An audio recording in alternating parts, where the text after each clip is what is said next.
పనులు మొదలు పెట్టించేది నేనే. కళ్యాణ మండపం బుక్ చేయించేది నేనే. శుభలేఖలు అచ్చు వేయించేది నేనే.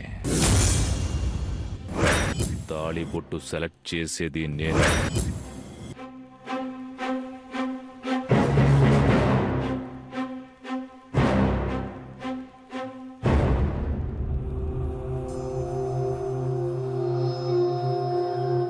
జాను, జాను, పిలుస్తుంటే పలకవేంటే? అయినా ఒంటరిగా ఇక్కడేం చేస్తున్నా? పద భోంచేద్దాం.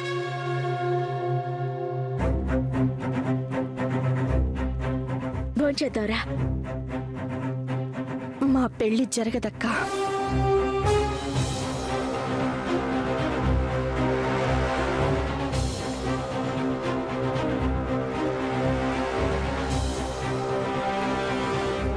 ఏమన్నా? ఎట్టి పరిస్థితుల్లోనూ నాకు రామ్కి పెళ్లి జరగదక్కా.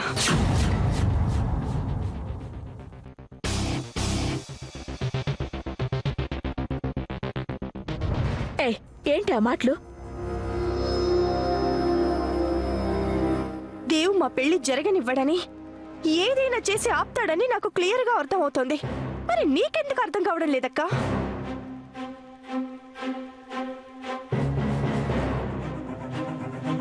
ఆపడానికి ప్రయత్నం చేస్తాడని నాకు తెలుసు, కానీ నేనున్నాను. దేవ్ ఎటువంటి ప్రయత్నాలు చేసినా దానికి అడ్డుపడి నేను పెళ్లి జరిపిస్తాను. ఏం చేయగలవక్కా? నువ్వేమీ చేయలేవు.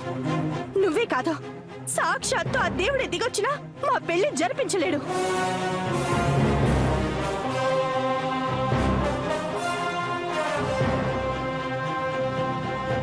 అంత ఖచ్చితంగా ఎలా చెప్తున్నావమ్మా? ఆయనేంటో నాకు తెలుసు కాబట్టి, ఆయన ప్రవర్తన ఎలా ఉంటుందో ప్రత్యక్షంగా నేను అనుభవించాను కాబట్టి.